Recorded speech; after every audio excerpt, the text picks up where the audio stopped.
Hello students, good morning. Today we will start second part of our second lesson, the Shehnai of Bismillah Khan. Before you read, do you know these people? What instruments do they play? तो क्या आप इन लोगों को जानते हैं और कौन सा इंस्ट्रूमेंट वो बजाते हैं? तो क्वेश्चन ये है. Think of the Shehnai and the first thing you will probably imagine is a wedding or a similar occasion or function. तो यहाँ पे ऑथर क्या कह रहा है, वो कह रहा है कि शहनाई के बारे में सोचो और पहली जो बात आपके मन में आएगी, यू विल प्रोबेबली इमेजिन, जो आप कल्पना करेंगे, इज अ वेडिंग, या तो फिर शादी या उसके जैसा ही कोई समारोह और function. The next would probably be Ustad Bismillah Khan. तो दूसरी बात क्या है? Ustad Bismillah Khan.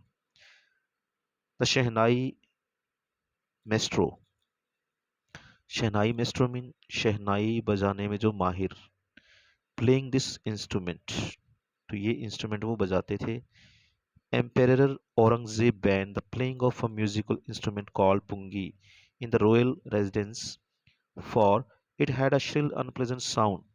Pungi became the generic name for reeded noisemakers. तो एम्पेरर जो औरंगजेब था, उसने पुंगी बजाने पर बैन कर दिया था रॉयल रेजिडेंस के अंदर, शाही निवास के अंदर, क्योंकि इसका जो साउंड था वो क्या था? श्रिल था, बहुत ही कर्कश आवाज, अनप्लेजेंट, असुहावना साउंड था. Pungi became the generic name for reeded noise makers.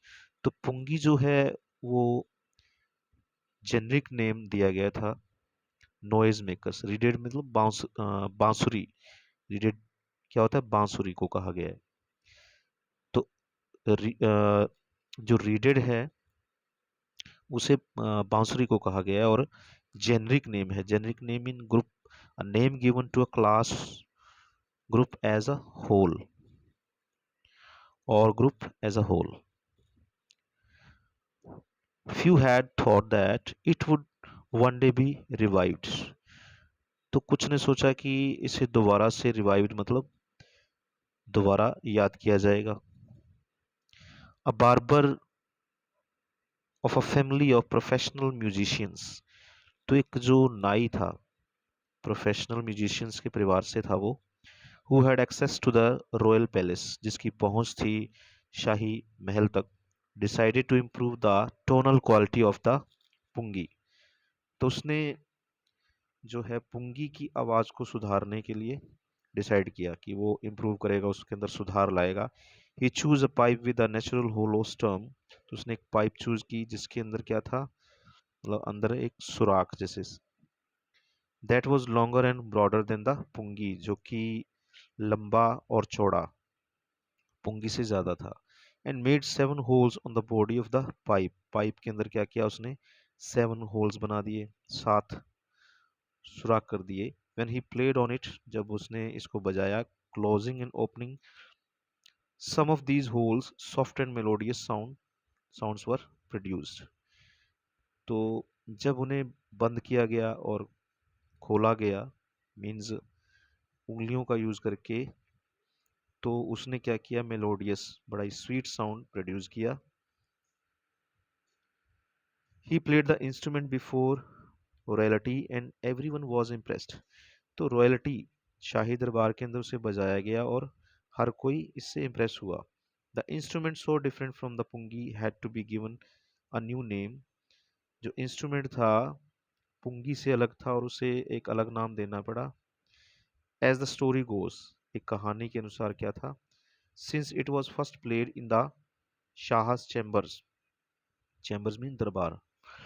तो क्योंकि ये शाह के चैम्बर में इसको बजाया गया था. एंड वॉज प्लेड बाय अ नाई, और एक नाई मीन्स एक बार्बर के द्वारा इसको प्ले किया गया था. The instrument was name the shehnai. तो उस इंस्ट्रूमेंट को नाम दिया गया shehnai. So you can see the pictures of pungi and shehnai. So there is a difference between these two. The sound of the shehnai begin to be considered auspicious. तो शहनाई के sound को क्या माना जाता था? शुभ माना जाता था, उसे शुभ माना जाने लगा। And for this reason it is still played in temples, और यही कारण है कि उसे अभी भी मंदिरों में and is an indispensable component. Indispensable mean बहुत ही ज़्यादा important, important component mean instrument of any north Indian wedding. तो नॉर्थ इंडिया के अंदर शादियों में शहनाई को बजाया जाता है। इन द पास्ट, पास्ट के अंदर the shehnai was part of the नौबत और traditional ensemble of 9 instruments found at royal courts। तो नौबत कहा गया है, नौ जो इंस्ट्रूमेंट्स थे, ग्रुप ऑफ इंस्ट्रूमेंट्स, एनसेम्बल वाद्य यंत्र, तो रॉयल कोर्ट्स के अंदर जो है पाया गया, उसे मींस हुआ करता था, ये नौबत कहा जाता था नौ इंस्ट्रूमेंट्स को। Till recently it was used only in temples and weddings. तो अभी ये जो कहाँ पे बजाई जाती है शहनाई? टेम्पल्स और वेडिंग्स के अंदर। The credit for bringing this instrument on to the classical stage, तो क्लासिकल स्टेज पर लाने का जो क्रेडिट है, जो श्रेय जो है, वो जाता किसको है? गोज टू उस्ताद बिस्मिल्लाह खान। उस्ताद बिस्मिल्लाह खान को जाता है। As a 5 year old Bismillah Khan played gilli डंडा near a pond in the ancient estate of Dumraon in Bihar.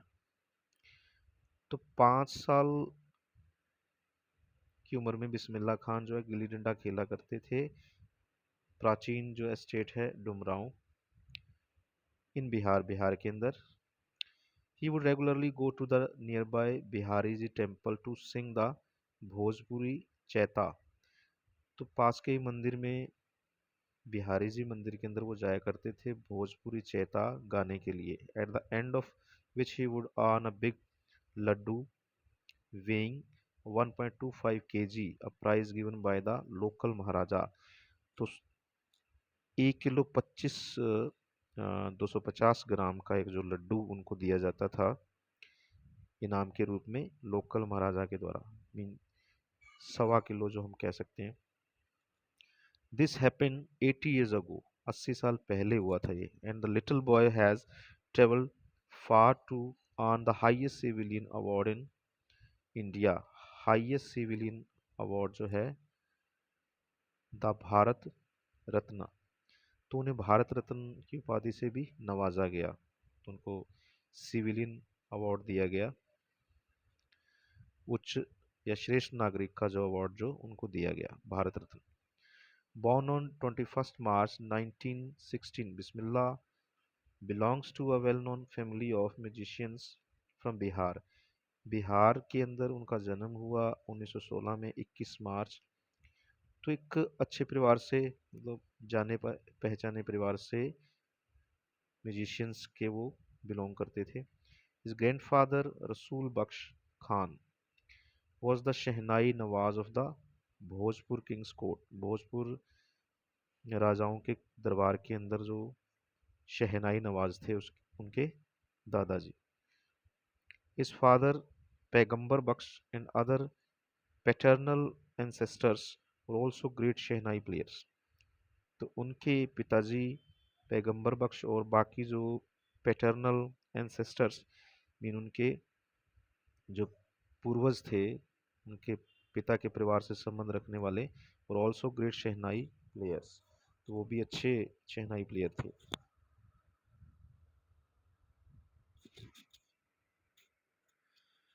The young boy took to music early in life, तो जल्दी ही उनका जो इंटरेस्ट था वो म्यूजिक में आ गया।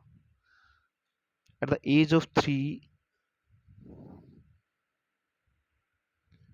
when his mother took him to his maternal uncle's house in Banaras. तो उनकी माँ जब उनको मैटरनल अंकल के पास लेकर के गई, वाराणसी कहा जाता है। Bismillah Khan was fascinated watching his uncles practice. तो बिस्मिल्लाह खान शहनाई बजाते हुए अपने अंकल्स को देखते थे। The shehnai soon Bismillah started accompanying his uncle Ali Bakhsh. जल्दी ही वो अपने अंकल अली बख्श के साथ जाने लग गई।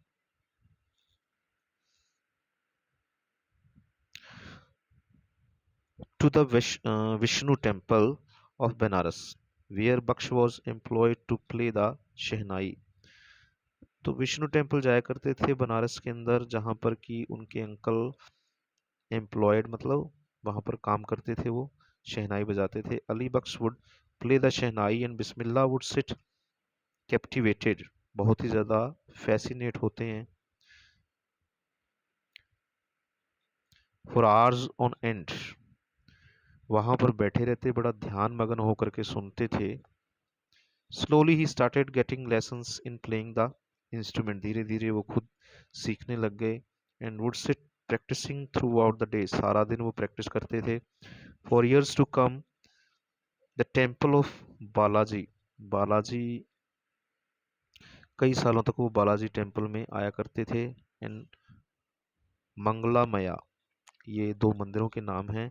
And the banks of the Ganga became the young apprentice favourite haunts where he could practise in solitude.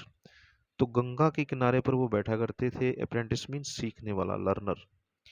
तो उनका बहुत ही ज़्यादा फेवरेट, हॉन्ट्स मीन होता है जिस जगह पर हम बार बार जाते हैं, अपना टाइम स्पेंड करते हैं। Where he could practise in solitude, जहाँ पर कि वो एकांत के अंदर प्रैक्टिस किया करते थे। The following waters, flowing waters of the Ganga inspired him to improvise and invent ragas that were earlier considered to be beyond the range of the Shehnai।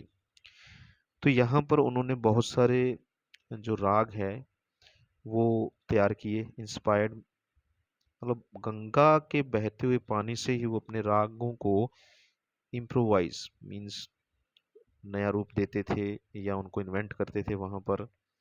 That were earlier consider, जो कि पहले क्या माना जाता था कि शहनाई की range से दूर है, वो उसकी पहुंच से दूर है। Okay students, the rest part we will read tomorrow. Thanks and have a nice day.